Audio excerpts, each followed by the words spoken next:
गोंदिया जिल्ह्यातील जिल्हाधिकारी कार्यालय येथे दिनांक 11 सप्टेंबर रोजी गोंदिया शहरातील विविध प्रलंबित प्रश्नांवर आढावा बैठक पार पडली। सदर बैठक खासदार श्री प्रफुल्ल पटेल यांच्या सूचनेनुसार गोंदिया जिल्ह्याचे पालकमंत्री श्री बाबासाहेब पाटील यांच्या अध्यक्षतेखाली आयोजित करण्यात आली होती।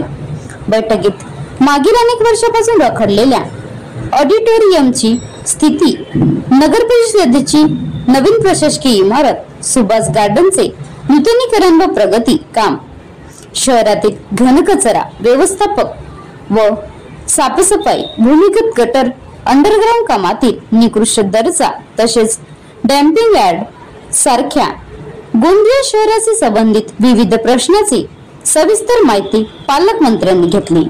बैठकीस माजी आमदार श्री राजेंद्र जैन, जिल्हाधिकारी श्री प्रजित नायर, मुख्य कार्यकारी अधिकारी श्री मुरुंगाथम तसेच संबंधित विभागाचे अधिकारी आणि राष्ट्रवादी काँग्रेस पक्षाचे पदाधिकारी मोठ्या संख्येने उपस्थित होते।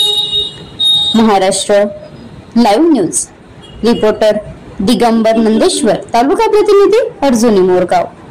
आता गाडीवर मोबाईल नंबर नाही तर इमर्जन्सी QR कोड वापरा, जे तुम्हाला अडचणीच्या वेळी साथ देईल।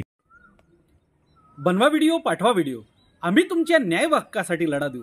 ताज्या बातम्या व घडामोडींसाठी पाहत राहा फक्त महाराष्ट्र लाईव्ह न्यूज। आजच आमच्या चॅनलला सबस्क्राईब करा, शेअर करा, कमेंट करा आणि हो, बेल आयकॉन दाबायला विसरू नका। जय महाराष्ट्र।